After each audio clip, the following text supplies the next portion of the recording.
Muy bien, hermanos. Déjenme extender un saludo antes de empezar a los que nos siguen a través del canal. Gracias por sus comentarios. Les animo a que lo sigan haciendo. Yo trato de hacerles saber que leo los comentarios. A veces respondo ahí. Y gracias por compartir también los videos con otras personas.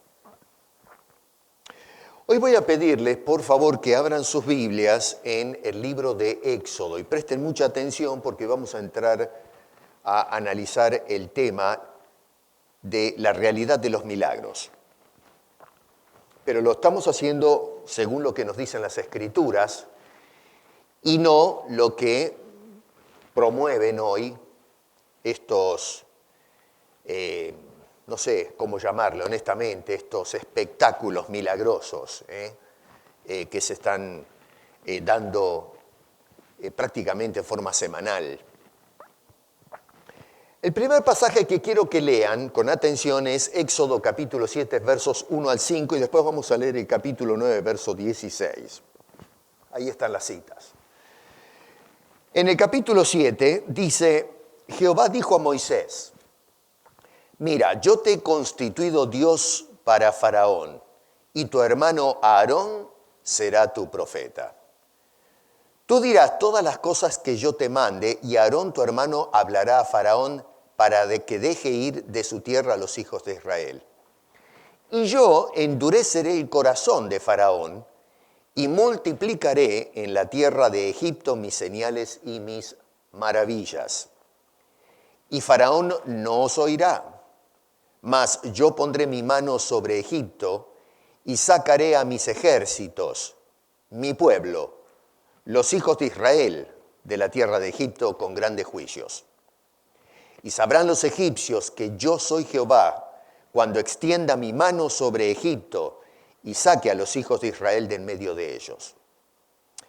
Y entonces, en el capítulo 9, versículo 16, dice el texto: y a la verdad yo te he puesto, esto es a Faraón, yo te he puesto para mostrar en ti mi poder y para que mi nombre sea anunciado en toda la tierra. Señor, gracias por tu palabra y como siempre te imploramos que nos ayudes a poder compenetrarnos en ella y poder sacar las riquezas y el manantial espiritual que hay en ella, Señor. Así que oramos y te pedimos esto en el nombre de Cristo Jesús. Amén. Las señales de Dios. El problema, hermanos queridos, hoy, con la definición, posibilidad y creencia en los milagros, y me refiero a cuáles son las funciones o cuál es la función de un milagro, la naturaleza, el propósito e interpretación, todo eso a fin de cuentas queda sujeto y ha variado según el contexto social, cultural, histórico y hasta cierto punto también el contexto teológico de los intérpretes de los milagros. Es decir, cuando nosotros somos testigos o en su defecto alguien nos cuenta que ha sido objeto de algún milagro divino, todo eso queda atado queda circunscrito a la interpretación de las personas que los consideran o que han experimentado este tipo de cosas. En definitiva, para abreviar, los milagros son lo que la gente dice que son. La gente, a fin de cuentas, interpreta si algo fue milagroso y qué es un milagro o qué significa. El tema acá no se trata de lo que usted y yo interpretamos de un milagro. Y eso se puede hablar muchísimo de ese asunto. Pero lo importante es qué es lo que tiene que decir Dios acerca de los milagros, porque en definitiva es Dios el autor de los milagros, no nosotros.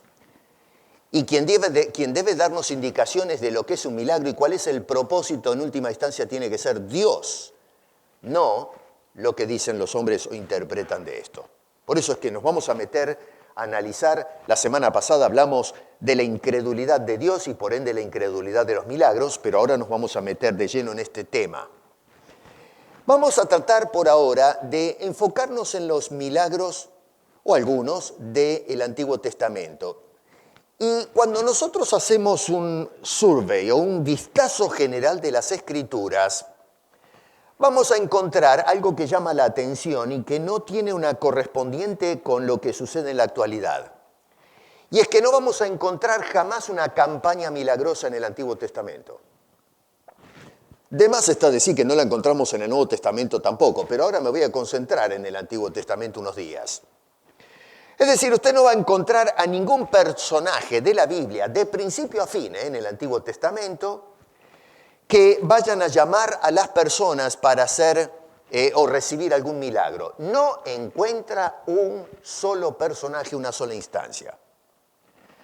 No solamente eso, pero cuando miramos el mapa del Antiguo Testamento, vamos a notar que por alguna razón, y vamos a ir analizando esto, la época de los milagros se circunscribe a 3 etapas casi específicas. Una es los días de Moisés y Josué, que abarca un período de más o menos 3 o 4 décadas, donde se muestran grandes eventos que son extraordinarios y quedaron plasmados en la Escritura.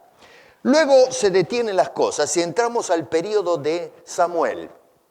Eso es después de la toma de la tierra, ahí aparece el profeta Samuel.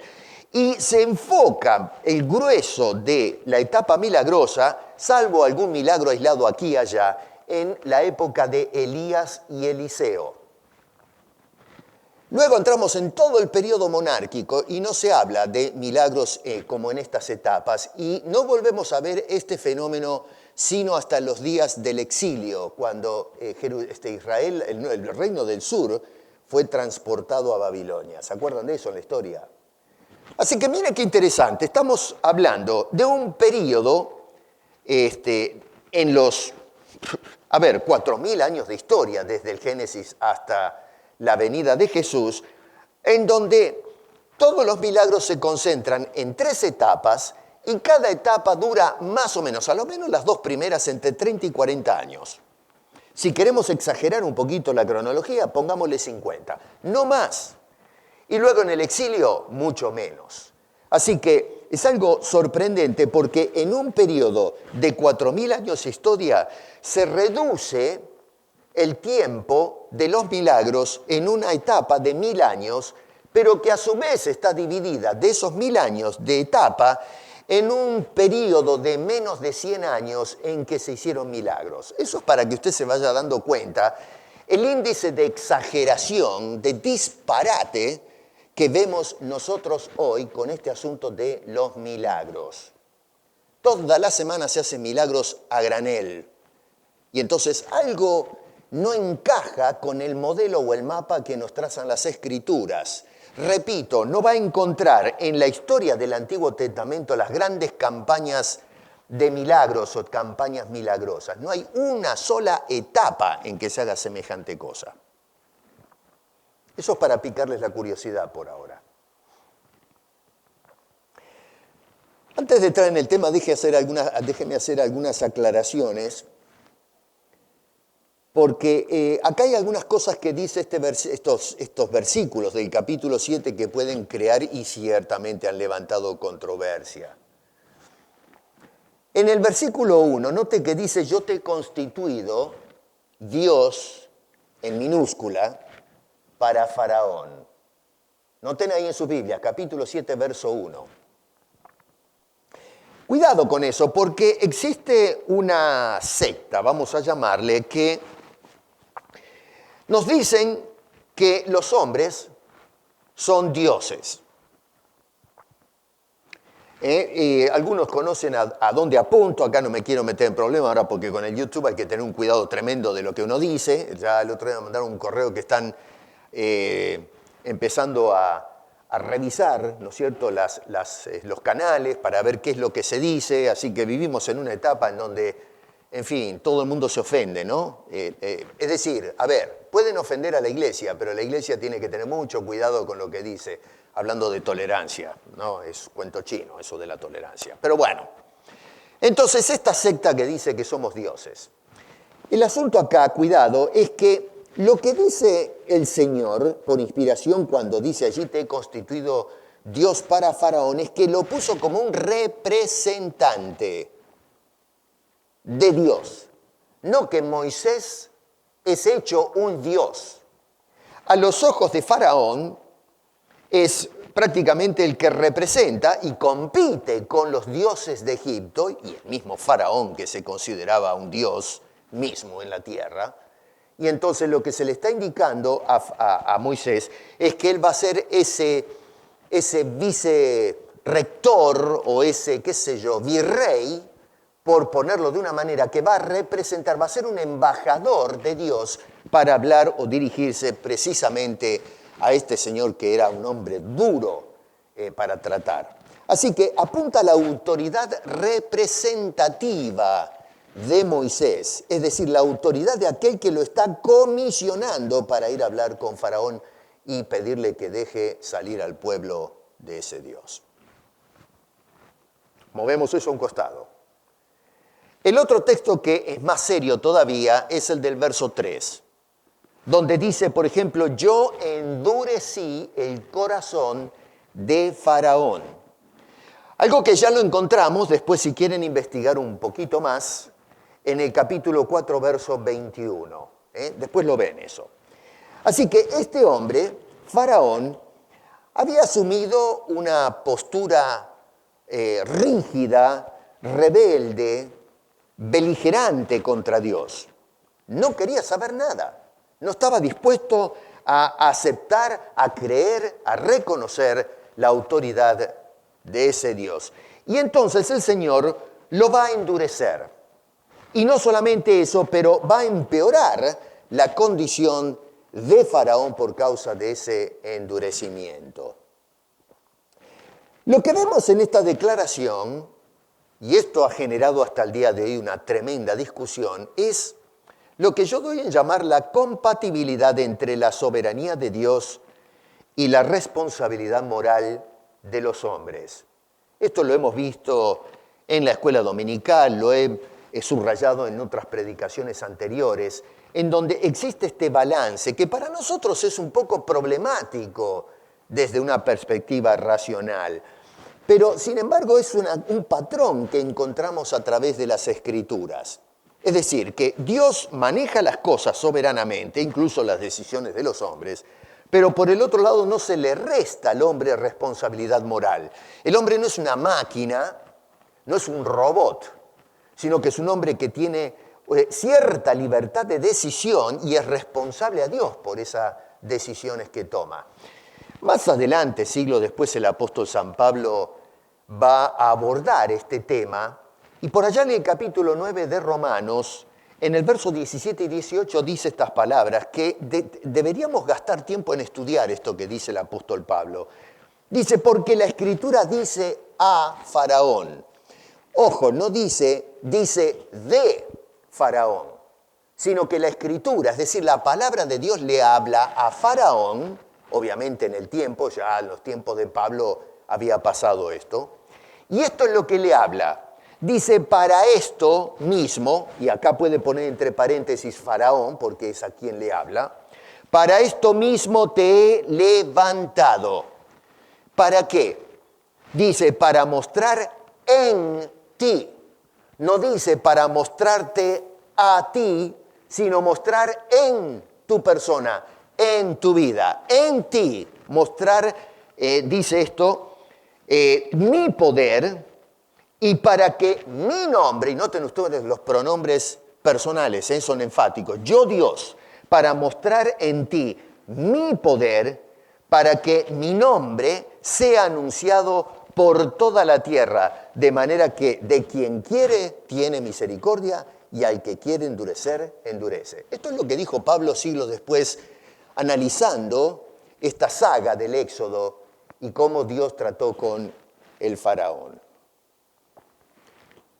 A mí lo que me llama la atención cuando miramos a Pablo y lo comparamos con el relato histórico del Éxodo, algunas personas, algunos intérpretes, cuando leen el verbo endureció, lo interpretan como una actitud de tipo pasiva.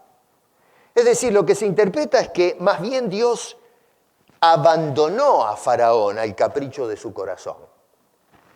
Es decir, a ver, Faraón endureció su corazón por voluntad propia y Dios entonces lo único que hizo fue dejarlo, abandonarlo. Ok, ¿quieres ser duro? Yo me muevo un costado y sigue haciéndote duro. Esa es más o menos la interpretación que abordan algunas personas porque en definitiva ven un poco de, no sé, problemas en aceptar que Dios puede influenciar en el corazón de este hombre. Porque lo deja a Dios mal parado. Es decir, a Dios, en fin, victimizando a Faraón, un pobre tipo que no podía hacer otra cosa, porque si Dios metió los dedos ahí adentro y endureció el corazón del hombre, y bueno, pobre Faraón, ¿qué va a hacer? Es una víctima de la tiranía de Dios que endurece el corazón de este señor. Así que para algunos es problemático esto y lo que hacen es tratando de, qué sé yo, de defender a Dios. Es decir, no, en realidad la palabra endurecer no es lo que dice la Escritura, sino que más bien lo dejó a Faraón en su condición. Aunque voy a ser un poquito técnico en esto, para los que están un poquito más, les gusta estudiar un poco más, y después les voy a tratar de hacerlo lo más simple posible para que lo entiendan todo esto. Es importante lo que le voy a decir. La forma verbal, présteme atención a esto.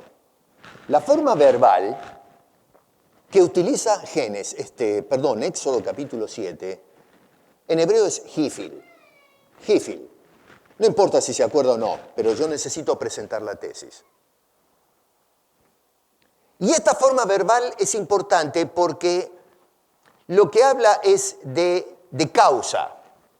Es una forma causativa. En español simple, ¿qué quiere decir esto? Que cuando Dios dice que endureció el corazón de Faraón, no es una acción pasiva de decir, bueno, me quedo quieto y que Faraón siga adelante. No, señor.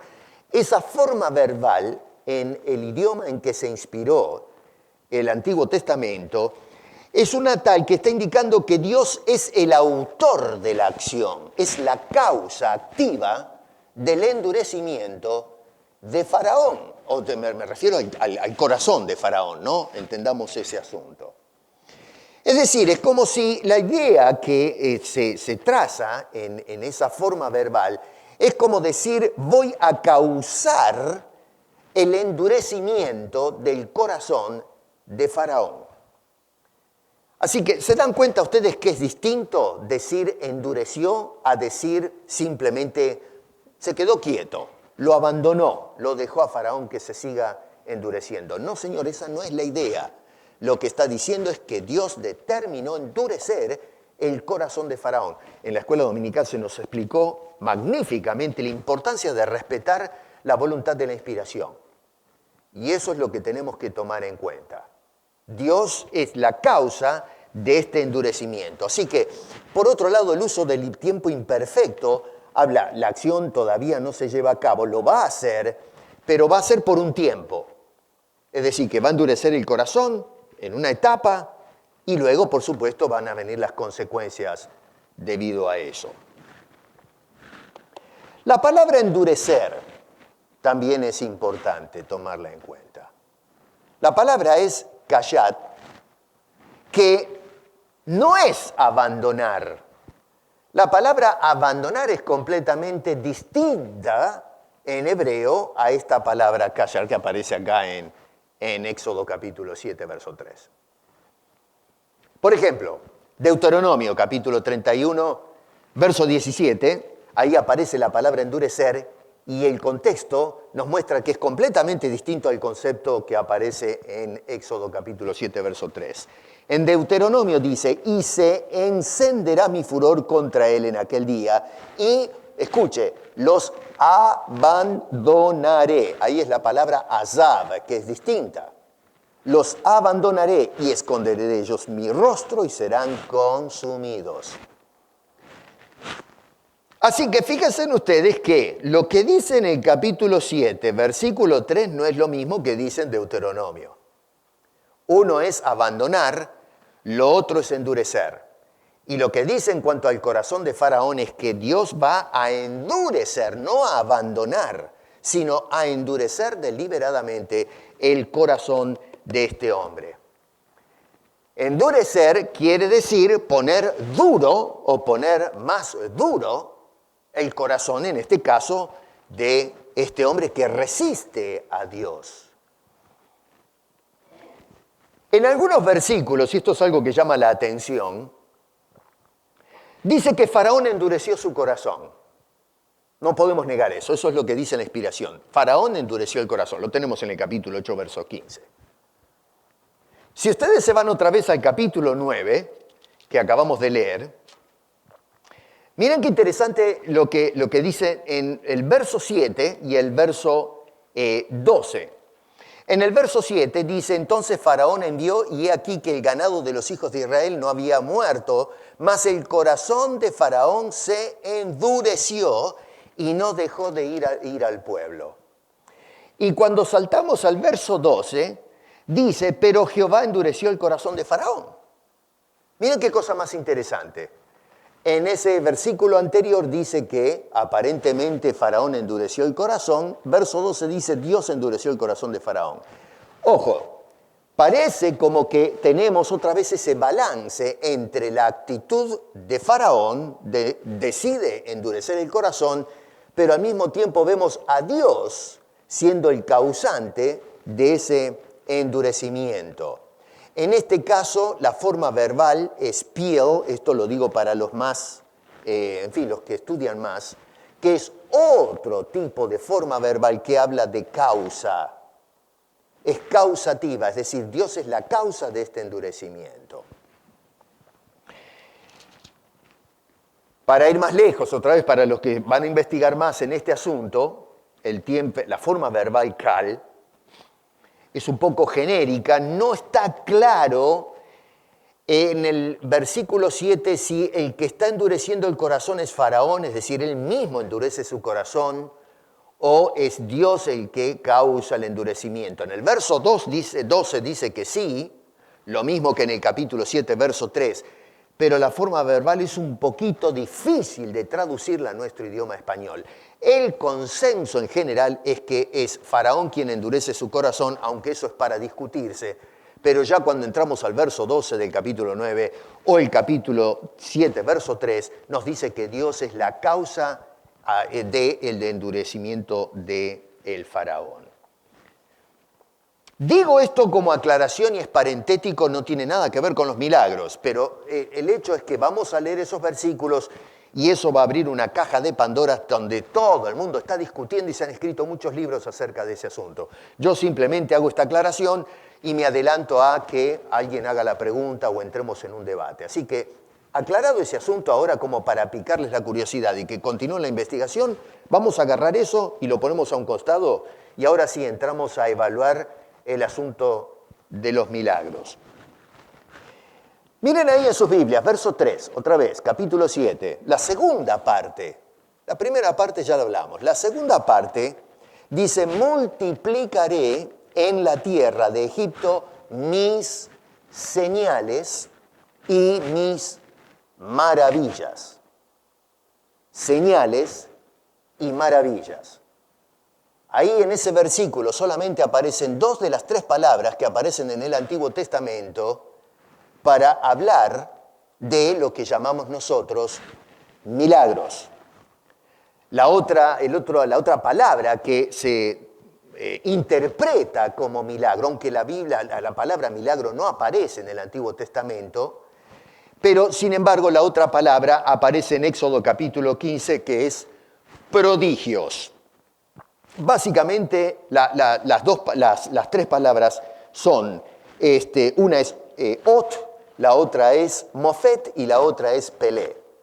Esas son las tres palabritas que se traducen en nuestras versiones como señales, maravillas y prodigios. Insisto en esto para que quede claro, son tres palabras que interpretamos como milagros, aunque la palabra milagros no aparece en el Antiguo Testamento. Entonces uno se pregunta, bueno, pero ¿de dónde sacamos nosotros la palabra milagros entonces? ¿Está bien hablar de milagros?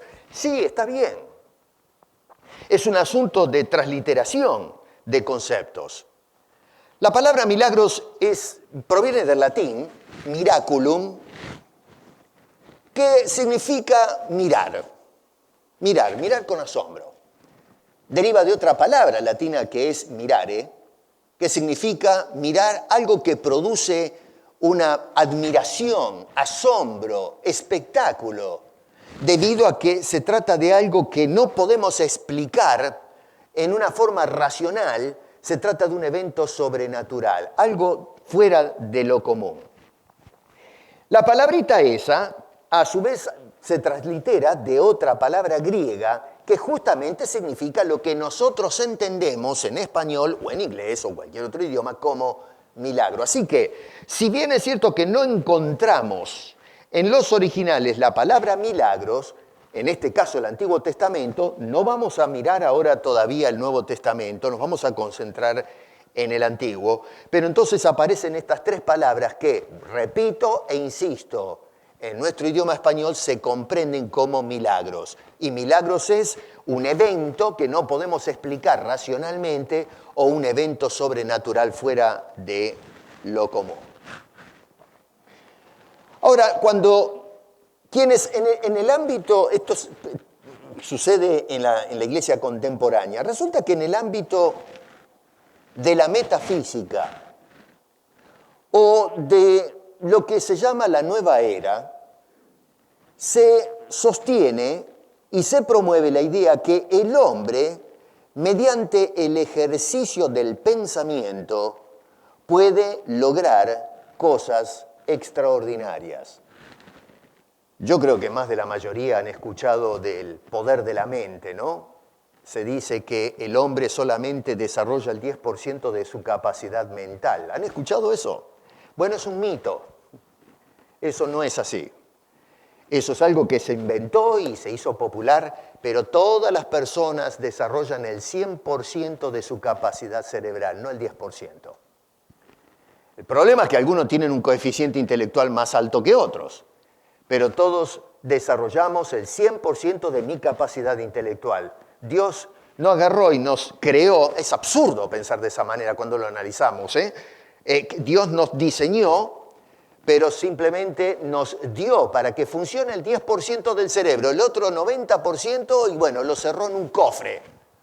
Y entonces Dios en algún momento puede abrir el cofre y entonces usted puede usar el 100% de la capacidad. Hay una película que se hizo famosa, que vino hace mucho tiempo, de una joven que le meten unas drogas ahí y entonces se le despierta la capacidad de su mente y hace cosas extraordinarias, hasta desaparecer o diluirse, que es un disparate, una cosa de locos.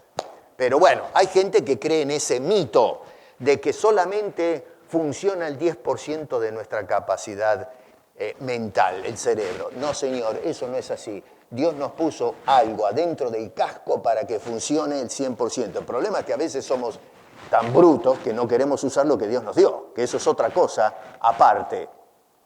Bueno, hay personas entonces hoy que dicen que mediante el pensamiento positivo podemos hacer que el mundo, la creación o la naturaleza se ponga a nuestra disposición. Es decir, el hombre puede hacer milagros. Desafortunadamente esa mentalidad se metió dentro de la iglesia evangélica. Si usted tiene pensamientos positivos, entonces puede prosperar económicamente, usted puede curarse de las enfermedades, tiene que pensar positivamente. Esto no lo vamos a encontrar en las Escrituras, no hay un solo pasaje bíblico que enseñe que si usted piensa positivamente va a mover una montaña y la va a hacer meterse en un lago. O que una persona que está muerta, si usted piensa positivamente, lo va a levantar de los muertos, como sucedió en el caso de Lázaro. ¿Se acuerda que estuvo 4 días muerto? O que Moisés se puso a pensar positivamente y entonces lo que hizo fue abrir el Mar Rojo para que el pueblo de Dios pase a suelo seco para el otro lado. Esas son cosas que se ha traído desde afuera de la iglesia y se ha injertado en nuestra idiosincrasia evangélica. Es un desastre, es una tragedia. Sin embargo, muchos defienden esa falsa o pseudo-teología en la iglesia contemporánea. La Biblia jamás, de punta a punta, nos dice que los milagros tienen su autor o su génesis en el hombre. Todos los milagros son actos o intervenciones divinas en el mundo de los hombres. Repito, no hay un solo caso en que un ser humano tenga el poder inherente de hacer milagros. Los hombres fueron un vehículo a través del cual Dios opera un milagro. Otra vez, verso 3. Noten que dice que es Dios, no Moisés o Aarón, el que hace los milagros. En este caso dice, multiplicaré las señales y maravillas. No dice que Moisés va a multiplicar, sino que es Dios, el Dios de Moisés, el que comisionó a Moisés para hablar a Faraón, el que va a multiplicar las señales y maravillas. Es decir, Moisés no fue el que hizo los milagros. ¿Lo tiene claro eso? Yo quiero que vaya observando, tal como dice la Escritura, cómo son las cosas. Ahora bien, esto se lo estoy diciendo para que más o menos se vaya preparando y pensando a dónde van a parar estas ideas de las campañas milagrosas que se celebran hoy en las iglesias, en donde tenemos personas. A veces esta semana me llegó una propaganda por Facebook invitándome a las campañas milagrosas que va a llevar a cabo un fulano. Esto es en otro país, no acá, pero me llegó a mí la invitación, ¿no? Entonces, este señor es los milagros que hace el fulano de tal, las campañas milagrosas. No sé cuántos días va a estar este señor en ese país, todos los días haciendo milagros y milagros y más milagros. ¿Qué tipo de milagros? No sé, algunos dicen, bueno, usted le agarró un callo en los pies y le va a curar el callo, la caspa, el dolor de cabeza, algún tumor que nadie sabe que lo tiene, y qué cosas por el estilo. Todo un espectáculo circense. Bueno, en el Antiguo Testamento jamás se hizo una campaña milagrosa como la que se está haciendo propaganda, en este caso, en este correo que me acaba de llegar. Ahora, desde una perspectiva humana, los milagros son considerados un evento sobrenatural. Es decir, que cuando vemos un milagro, y los hay, tomemos el caso de esto que se nos describe acá en el Génesis, todos estos espectáculos naturales, pero que son de tipo milagroso, se los considera como un evento natural, pero concibiendo la naturaleza desde esa perspectiva humana. Es decir, cómo nosotros entendemos y describimos o explicamos la naturaleza, la perspectiva del ser humano. Es decir, concibe lo que es natural desde una manera específica, limitada, física, desde el ámbito de la ciencia. Sin embargo, cuando nosotros recorremos las páginas de la Biblia y se trata de este tema de los milagros, el concepto de la naturaleza, como la entendemos nosotros, es mucho más amplio. La naturaleza no está circunscrita al mundo físico. La Biblia nos habla de una naturaleza que va más allá de eso, desborda el mundo físico. La Biblia nos habla de una naturaleza espiritual, tal es así que se nos habla de ángeles que también fueron creados por Dios y que se mueven, están activos en una esfera etérea. No la podemos palpar, no la podemos ver, pero la Biblia nos habla de estos seres extraordinarios que tienen una naturaleza tal vez distinta a la nuestra, pero el hecho de que sea distinta no hace que estos seres que creó Dios no existan. Al contrario, la Biblia nos dice que sí existen y tienen una naturaleza propia. Y en cuanto a Dios mismo, Jesucristo nos dijo, por ejemplo, que Dios es espíritu. Eso nos describe la naturaleza de Dios. Así que cuidado con esto. Cuando hablamos de naturaleza, tenemos que evitar caer en la trampa de mirar o describir la naturaleza en términos físicos y limitarla solamente a eso, porque la naturaleza es mucho más amplio que ese concepto al cual estamos acostumbrados.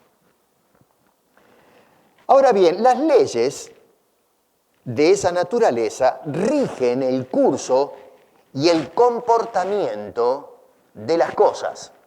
Ahora va a ver a dónde quiero llegar con esto. Repito, esas leyes que han sido establecidas son las que le dan control, le ponen parámetro y orden a cómo gravitan las cosas. No solamente en el mundo de lo físico, sino también en el mundo espiritual. Y no solamente las cosas inertes, como vemos en el cosmos, sino también en el mundo biológico, el mundo de las criaturas. Las leyes que rigen la naturaleza, tanto física como espiritual, no rigen a Dios.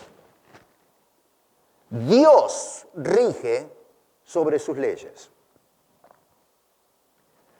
Otra vez, para la física, las cosas no pueden resistir las leyes. Las leyes inmanentes que tienen es lo que le da continuidad y constancia a las cosas. Una alteración de esas leyes y lo que se produce es un caos. Y algunos sostienen que como Dios estableció esas leyes, ni Dios puede rebelarse contra sus propias leyes. Dios está atado a sus propias leyes. Una cosa bastante descabellada, francamente. Y sin embargo, cuando nosotros miramos las Escrituras, vemos que Dios es el que no solamente estableció las leyes, sino que las estableció para regular toda la naturaleza, tanto física como espiritual. Déjeme leerle algunos versículos para mostrarle esto. Isaías capítulo 45. Escuche bien. Yo hice la tierra y creé sobre ella, es decir, la tierra, al hombre.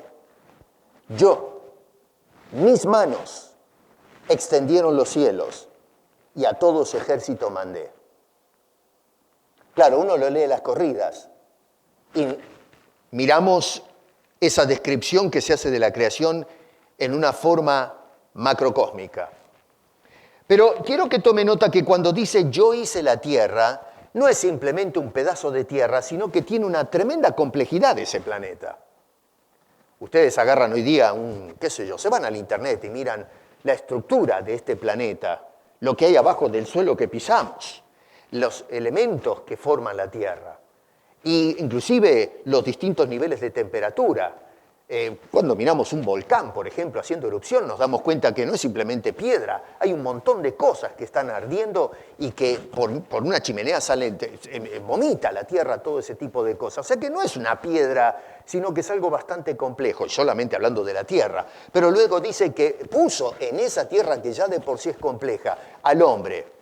Haga una investigación, un dedo, una falange del dedo, vista al microscopio.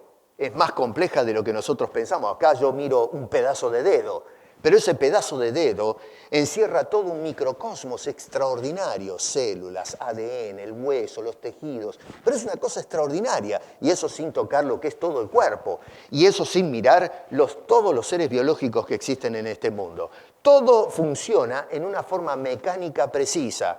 Dios lo que hizo fue crear o establecer las leyes que mantienen en orden todo ese complejo sistema, no solamente físico, macrocósmico, sino también toda la telaraña genética de todos los seres biológicos. Eso es lo que está diciendo este pasaje. Yo hice la complejidad de todas las cosas. Génesis capítulo 1, versos 11 y 12. Después dijo Dios, produzca la tierra hierba verde, hierba además que dé semilla. Noten ustedes cómo Dios pone un orden sobre la naturaleza que acaba de crear. No solamente la hierba, pero es una hierba que va a producir. Hay leyes que se establecen, leyes inherentes que se establecen en esos vegetales. Árbol de fruto que dé fruto. Y escucha ahora, según su género, un árbol no puede dar un canto rodado. Un árbol no puede producir un orangután, aunque hay orangutanes que se cuelgan de los árboles, pero el árbol no produce un orangután. Es decir, a ver, un árbol, ¿se acuerdan Jesús que decía un árbol malo no puede producir frutos buenos y tampoco un árbol bueno produce frutos malos? Lo que está diciendo es cada árbol da según su naturaleza. Obviamente hablando de la naturaleza del hombre y sus acciones. Pero en este caso está usando el ejemplo de cómo Dios diseñó que la naturaleza produzca según su género, que dé semilla en él sobre la tierra. Y fue así. Produjo pues la tierra hierba verde, hierba que da semilla según su naturaleza, y árbol que da fruto cuya semilla está en él según su género, y vio Dios que era bueno. ¿Qué es lo que está diciendo ese pasaje bíblico? Toda la estructura genética, el ADN de estas cosas creadas, de los árboles, y aún los animales, producen según su género, según su genética. Dios estableció esa norma en la naturaleza. Dios estableció leyes complejas. Y esa naturaleza se rige bajo esas leyes. Son rígidas, son estrictas. Así es como funciona la cosa. Job capítulo 38, versos 4 al 11. ¿Dónde estabas tú cuando yo fundaba la tierra? Le dice a Job, házmelo saber. Sí tienes inteligencia. Lo que está diciendo Dios es, yo hice las cosas. ¿Dónde estabas tú? Si yo hasta a ti te hice también. ¿Me acompañaste para hacer las cosas? ¿Quién ordenó sus medidas? Toda la dimensión, si lo sabes. ¿O quién extendió sobre ella el cordel? ¿Sobre qué están fundadas sus bases? ¿O quién puso su piedra angular cuando alababan todas las estrellas del alba y se regocijaban todos los hijos de Dios? Ahora pasa al ámbito espiritual. ¿Quién encerró las puertas del mar? Es decir, ¿quién le puso la distancia cuando se derramaba saliéndose de su seno? Cuando puse yo nubes por vestidura suya y por su faja oscuridad y establecí sobre él mi decreto. Y esa palabra es clave, decreto, mis leyes. Yo ordené yo le puse los límites a todas las cosas. Le puse puertas y cerrojo y dije, hasta aquí llegarás y no pasarás adelante y ahí parará el orgullo de tus olas. Usted se preguntará, ¿y qué tiene que ver esto con los milagros? Estos y otros pasajes nos hablan de una naturaleza que está regida por leyes. Y dichas leyes encuentran su autor y génesis en Dios.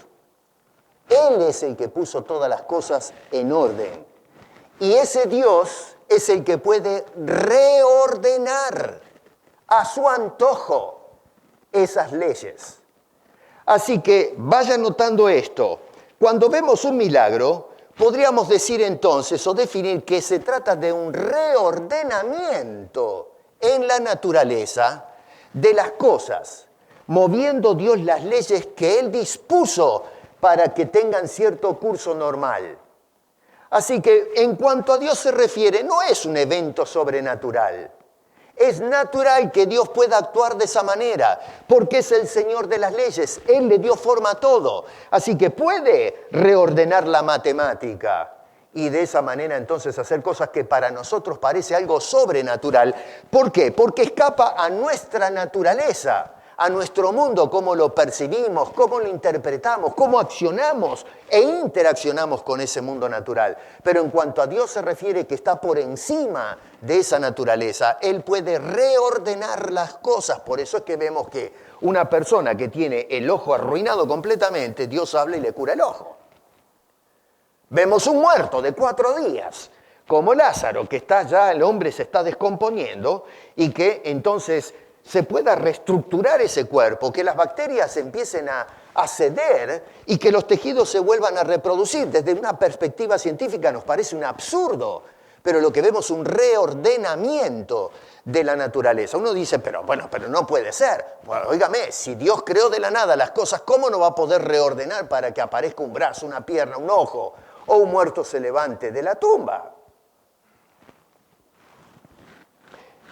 Entonces, lo que vemos en un milagro, como en el caso del Génesis, es un reordenamiento de las leyes que manifiestan un orden en la naturaleza y la materia regida por dichas leyes. Así que los milagros que específicamente tenemos descritos en el libro del Éxodo son un ejemplo claro de ello, un reordenamiento de la naturaleza. ¿Me siguen? El problema con nosotros es que denominamos natural aquello que por un lado pertenece al mundo físico, pero eso limita el espectro de la naturaleza. Para personas que piensan así en una forma tan obtusa, no existe nada más allá del mundo físico. Y como no existe nada más que el mundo físico que percibimos, obviamente no hay lugar para Dios. Y si no hay lugar para Dios, no hay lugar para los milagros. Y volvemos otra vez a lo que hablamos la semana pasada, cuando David dice en el capítulo 14, verso 1, ¿se acuerdan? Dice, el necio en su corazón, no hay Dios. Claro, no hay Dios, no hay milagros. Pero otra vez, eso es entendiendo la realidad desde una perspectiva física, ignorando la realidad espiritual. Por otro lado, el hombre considera natural aquello que es usual, repetitivo, constante o normal. Eso es la naturaleza.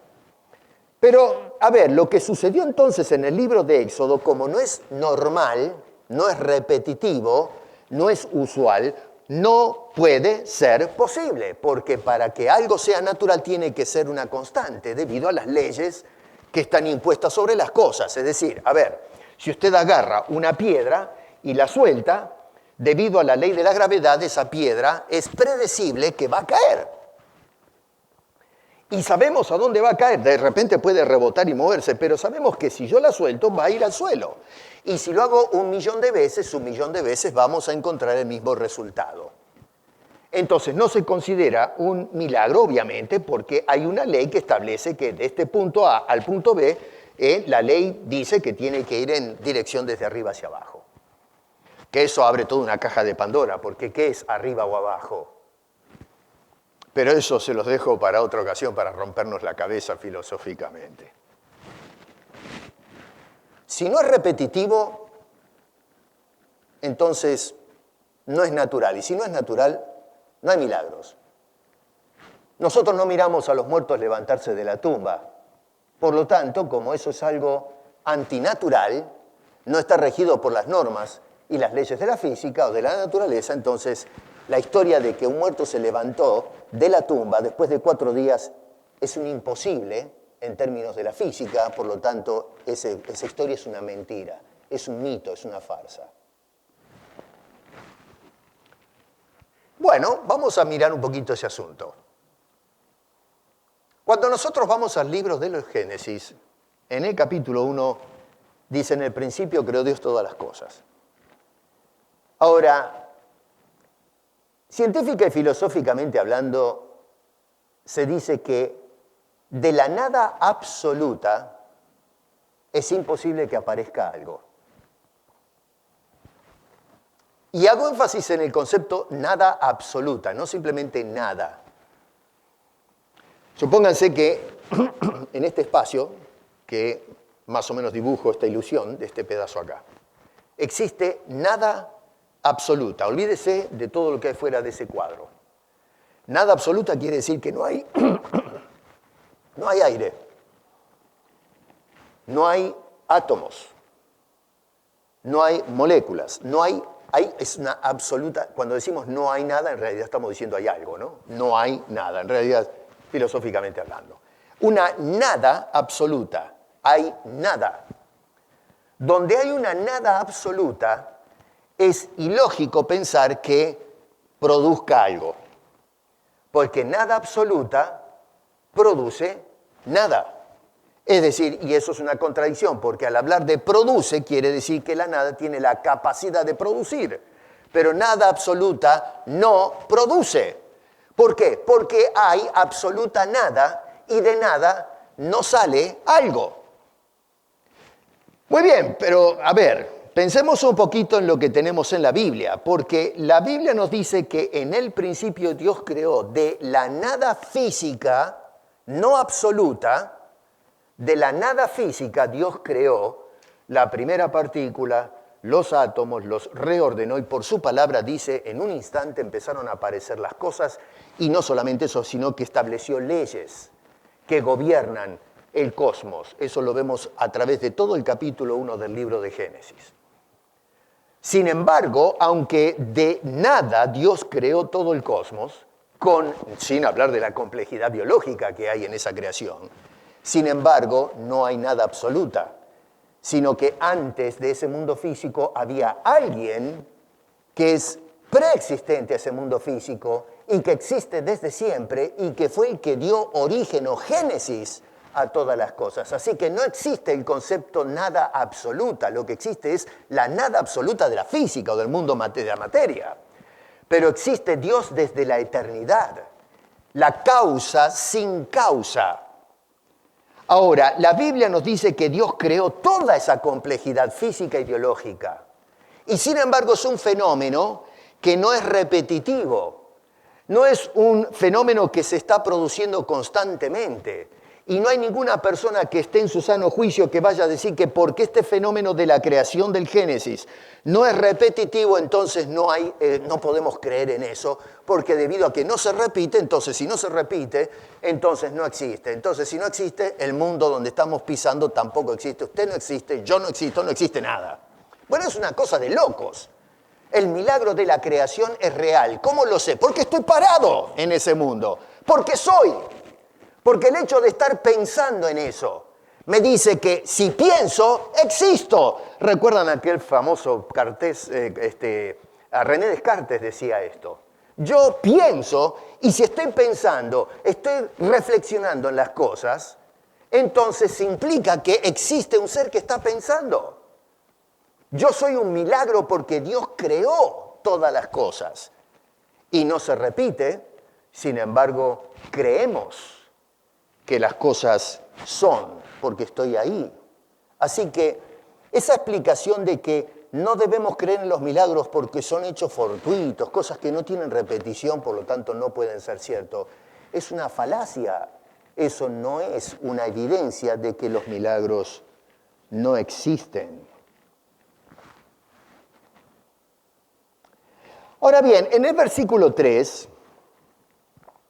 una vez más dice, multiplicaré mis señales y maravillas. Cuando dice multiplicaré, nos está hablando de un proceso escalonado de eventos que los vemos a través de las plagas que hicieron estragos en el país de Egipto y, por supuesto, el gobierno de Faraón, que era inflexible en cuanto a Dios se refiere. Los hechos, esas maravillas, esos hechos asombrosos que vemos descritos en Éxodo, que ustedes ya los conocen, nos dice allí que son señales. Dice que son señales. Según el texto que estamos leyendo, capítulo 7, verso 3, se trata de señales que nosotros interpretamos como milagros, usamos ese concepto, pero en el texto original dice que son señales. Ahora, la pregunta es, ¿y qué es una señal? Cuando hablamos desde el punto de vista de milagro, ¿qué significa el concepto señal? Una señal se trata de una marca o un medio que informa a la persona que está observando esa señal. Nos avisa o nos advierte de algo. Repito, una señal es algo que nos otorga una información que sin esa señal no tengo. Es decir, nos habilita a conocer cierta información.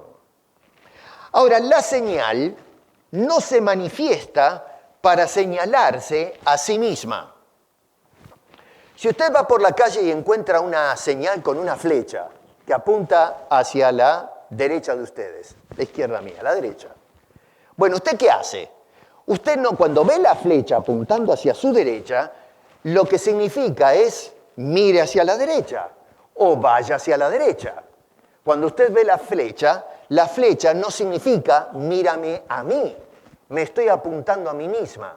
La razón del por qué se puso la señal es para indicarle que, como indica la flecha, es una señal que indica ve para allá o mira para aquel lado. Eso es lo que significa la palabra señal. La palabra hebrea es ot, que es la palabra que más aparece en el Antiguo Testamento cuando se refiere a estos fenómenos extraordinarios. Es una señal, es una marca que apunta hacia algo. La señal, los fenómenos del Éxodo no apuntan a los fenómenos. Fueron fenómenos que se hicieron para apuntar hacia algo o hacia alguien. Los milagros hacen eso. Son señales, marcas que nos revelan algo. La pregunta es, ¿qué es lo que revela esa señal? ¿Qué es lo que revela ese milagro?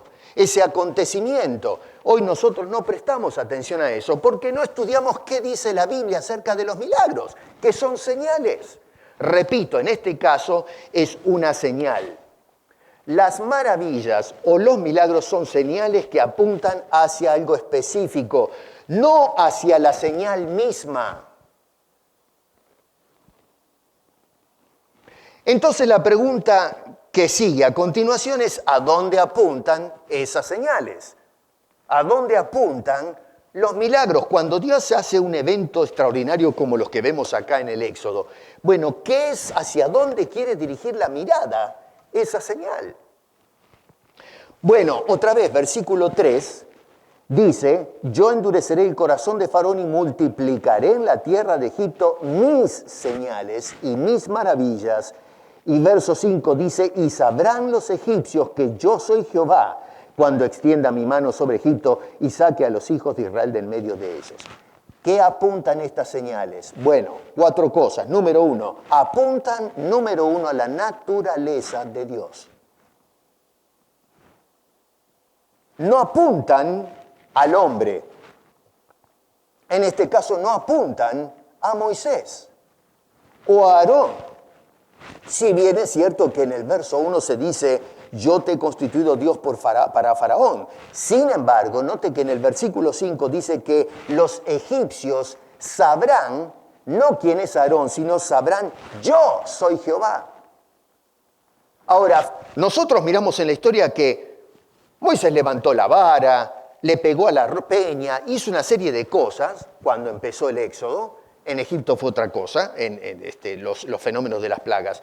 Pero encontramos entonces a Moisés haciendo ciertas cosas y uno podría decir, bueno, a ver, miremos a Moisés, porque este es el que levantó la vara, se abrió el mar, pegó a la peña y salió agua. Y sin embargo, lo que nos está diciendo es, yo soy el que hago estas señales y Egipto me va a conocer quién soy yo, no quién es Moisés.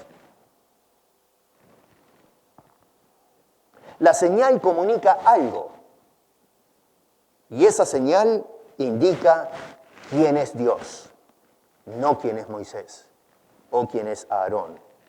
Entonces, hermano querido, encontramos en las Escrituras, en estos milagros extraordinarios que se hicieron en Egipto, que la señal o maravilla, o nosotros hoy decimos milagros, no es un fin en sí mismo para que contemplemos el milagro, para que miremos el milagro, ponderemos en el milagro, sino que es un medio de comunicación, una señal. ¿Y qué comunica esa señal? ¿Qué es lo que me está hablando? ¿Qué me está diciendo que no conozco? Bueno, lo que indica es quién es Dios, no el milagro. Es aquel que es el autor de este fenómeno. Un medio de comunicación. Dice otra vez, verso 5, y sabrán los egipcios que yo soy Jehová. Número 2, estas señales no solamente apuntan a quién es Dios, sino el poder que tiene ese Dios. En el contexto, los egipcios pensaban que los En fin, los dioses egipcios se jugaban al fútbol, hacían la que querían. Ellos se mataban orando a estas cosas que había inventado la razón humana, ¿no? Tenían su panteón de dioses, no servían para nada. Fíjense en ustedes que todas las plagas en Egipto fue un acto de pleito contra los mismos dioses que veneraban los egipcios. Y fueron mostrados que no son dioses, no son nada. Frente al poder de Dios, nada puede plantarse. Dice en el capítulo 9, versículo 16, dice, te he puesto para mostrar mi poder. Capítulo 9, verso 16. He puesto a Faraón para mostrar, ¿qué cosa? Mostrarle mi poder, no el poder del hombre, no el poder de Moisés, no emana ningún poder del hombre. A ver, hermano querido, hoy nosotros los evangélicos tenemos la cabeza llena de telarañas, porque lo que hacemos es adjudicarle a ciertos, qué sé yo, curanderos evangélicos, que tienen poder para hacer algo, pero la Biblia no dice que los hombres tienen poder inherente para hacer algo. Hay gente que dice, si tienes fe vas a tener poder, pero ¿qué es un disparate eso?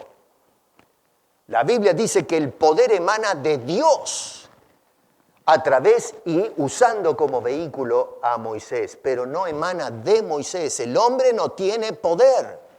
Dios es el que tiene poder para hacer los milagros. Y eso es lo que implica el milagro. Es una señal que nos muestra quién es ese Dios que efectúa el milagro, no el milagro en sí mismo. Hoy cuando se da testimonio se habla del milagro en lugar de hablar del Dios de los milagros.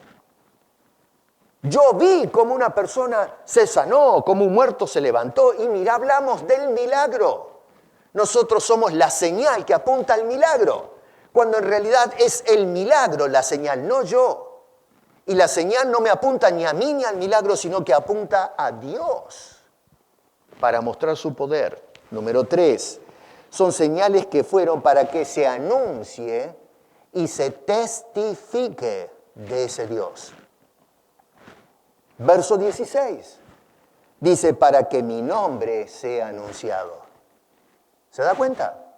Para que mi nombre sea anunciado. Son señales que observamos para dirigir nuestra atención a Dios.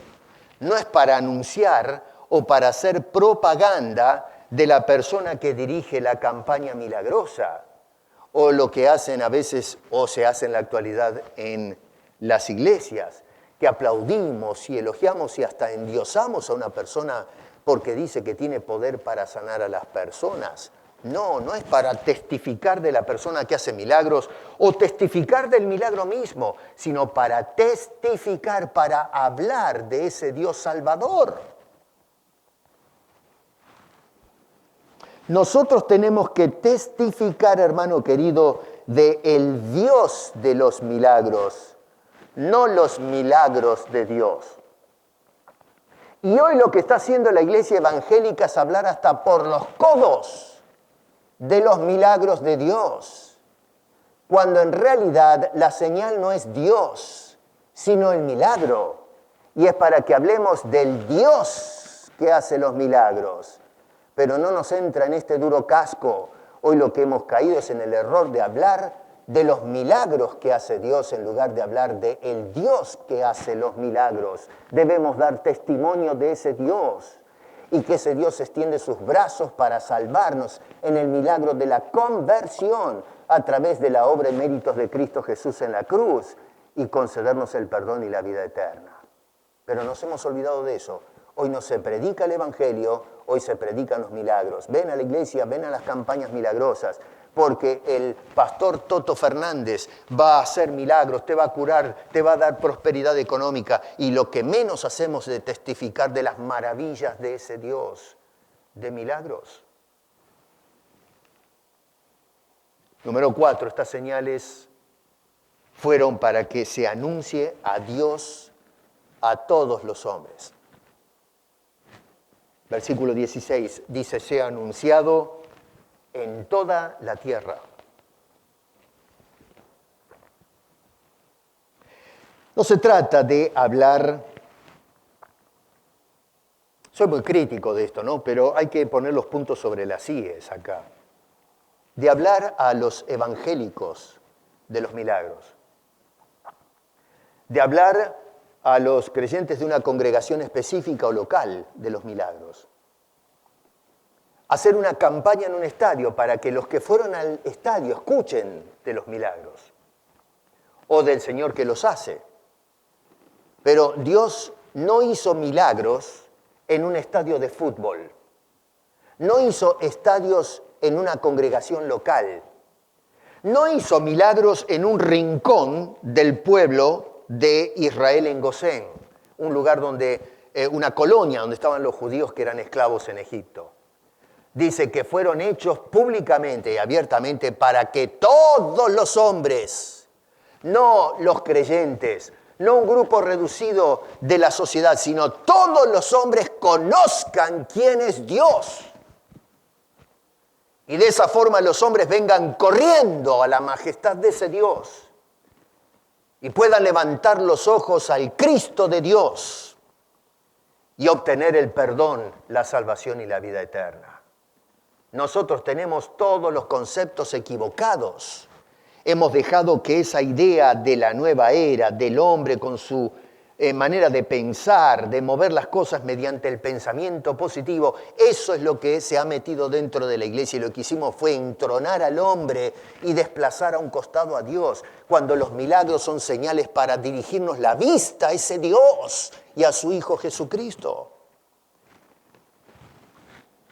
En otras palabras, para poner la vista, la señal, el milagro es lo que nos comunica de ese Dios de los milagros, que en ese Dios hay salvación, que en ese Dios hay esperanza, que en ese Dios hay perdón, el milagro de la conversión de un muerto espiritual que solo no se puede levantar y que tiene que ser levantado por el poder de Dios mediante la obra de Jesucristo.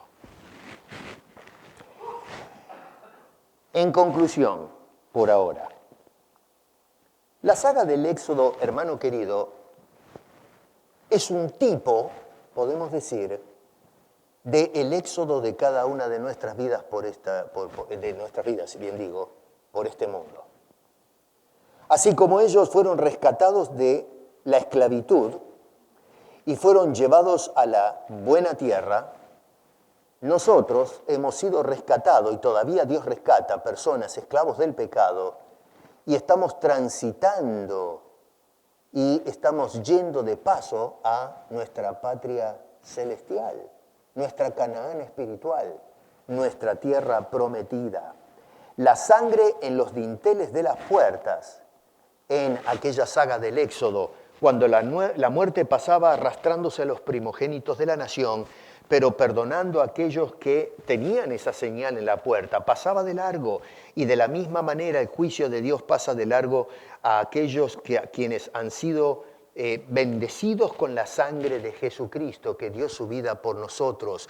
Y entonces ya no encaramos la muerte, pasa de largo, somos victoriosos en esa obra extraordinaria. Un tipo de nuestra realidad, tanto esclava como espiritual, después que hemos sido rescatados por el poder y la gracia de Dios. Dios hace que los hombres no pueden hacer o no pueden controlar la naturaleza. Es Dios quien controla todas esas cosas. Así que Dios hace que el hombre ahora pueda ser salvado, transformado, pueda ser preservado, pueda ser introducido a la patria celestial. Y todo esto nos habla no del milagro, sino del Dios que lleva a cabo estos milagros extraordinarios. Todo esto apunta a la grandeza de nuestro bendito soberano Dios. En la actualidad, si realmente creemos lo que nos dicen las Escrituras, usted y yo no necesitamos ver nuevos milagros. No quiere decir que Dios no los haga. Dios hace milagros. El mismo Dios del Éxodo es el mismo Dios de hoy. El mismo poder que tenía Dios allá, lo tiene hoy acá. Si a Dios se le antoja, puede abrir el lago Ontario en dos, como hizo con el Mar Rojo. Ese es Dios. Pero usted no va a poner una señal y a los 5 metros va a poner otra señal que apunte a lo mismo y después a 5 metros y va a poner una punta de señales que todas apuntan a lo mismo. No tiene sentido. Usted pone una señal y ya sabe que tiene que mirar hacia la izquierda o hacia la derecha. Punto. ¿Dónde ve usted una señal pegada al lado de la otra y todas apuntan a lo mismo? Necesita usted tener todas esas señales porque si falta una, bueno, usted no tiene conocimiento hacia dónde tiene que dirigirse o hacia dónde tiene que dirigir la mirada. ¡No seamos tontos! Dios ya puso las señales. Lo que hay que hacer es creer y aceptar lo que nos indican y nos enseñan las señales. ¡Mira a Dios! Y mira a su Cristo, que es el único medio de llegar a ese Dios. No necesitamos ver milagros o señales. Dios ya mostró las señales. Lo que tienes que hacer es observar, prestar atención a esas señales. Si creemos en la palabra de Dios. El problema es que no creemos, no tengo confianza en lo que Dios revela. Por eso necesito y busco mirar más señales. Porque no me alcanzan las señales. Estimo que no me están informando acerca de ese Dios. Bueno, eso es falta de fe. Tu creencia no sirve. Tenemos que creer en lo que Dios ya mostró. Los milagros se hicieron precisamente como señales para dirigirnos la vista a ese Dios. Pero hoy seguimos buscando milagros. Y la razón, irónicamente, aunque piensas que recibes el milagro porque tienes fe, en realidad es una manifestación de que no tienes fe. Tienes una fe que va por vista, una fe que no es real, que no es bíblica. Yo no voy a creer hasta que no lo vea, hasta que no vea el poder de Dios. Quiere decir que todo el poder que Dios manifestó en la historia y que perpetuó en su santa revelación para que miremos esas señales, no las creo, no me lo trago, no me lo como. Bueno, eres un incrédulo. El hombre de fe, el hombre de Dios, no necesita más milagros. Y repito y aclaro, no quiere decir que Dios no haga milagros. Dios hace milagros, ya vamos a hablar de eso en su momento. Pero no necesitas de un milagro si tienes fe para probarte quién es Dios. Dios lo demostró de una forma extraordinaria, estupenda, enviando a Cristo a morir en la cruz, resucitándolo de los muertos y ascendiendo a la diestra del Padre para interceder por nosotros en la actualidad. Lo que debemos hacer hoy es simplemente creer por fe los milagros o señales que Dios hizo a través de la historia. Y el milagro más grande que tenemos en la historia es la venida de Cristo, la muerte de Cristo, la resurrección de Cristo y el ascenso de Cristo a la diestra del Padre, diciéndote ahora, acércate a mí porque te voy a mostrar al Padre. ¿Lo crees eso? ¿O necesita más milagros? Recuerda, el milagro no se señala a sí mismo. El milagro es una señal que apunta a Dios. Por eso le dijo al pueblo en aquel entonces, dice, mostraré en ustedes mi poder. Estas son mis señales y maravillas que hablarán de mí. Recuerda esto. No son los milagros de Dios, sino el Dios de los milagros. Ahí es donde está el secreto del asunto. La próxima semana vamos a visitar a Elías y a ver qué sacamos de ese hombre. Padre, te damos gracias. Gracias por el milagro de haber preservado tu palabra. Porque tu palabra es ese poste o señal, ese mojón, Señor, que apunta a la grandeza tuya. El milagro de la encarnación, que nos habla otra vez de aquel que dijo, yo soy el camino y nadie viene al Padre si no es por mí. Los milagros que hiciste en el Antiguo Testamento, como en el caso del Éxodo, Señor, que fueron muestras extraordinarias de tu poder, en competencia con el poder falso que tenían los dioses de Egipto y el mismo Faraón, que estaba engreído, había endurecido y ensanchado su corazón, ignorando ese poder, ignorando tu palabra y tu voluntad, desafiándote, Señor, abiertamente. Y tú humillaste a ese hombre para mostrarle qué clase de Dios eres. Y Pablo nos dice que lo pusiste así justamente para mostrar, no solo a Faraón, sino ahora a nosotros, por la revelación, qué clase de Dios eres, un Dios de los milagros. Ayúdanos, por favor, cuando meditamos en los milagros, que no nos caigamos de esta manera de pensar y terminemos mirando las señales en lugar de mirar al Dios que apuntan esas señales, que son esos extraordinarios milagros. Ayúdanos, Señor, a entender esta doctrina de las Sagradas Escrituras desde la perspectiva de tu palabra y no las ideas que se han infiltrado dentro de la iglesia contemporánea. Porque te lo pedimos y te lo imploramos en el bendito y precioso nombre de Cristo Jesús y para su gloria. Amén.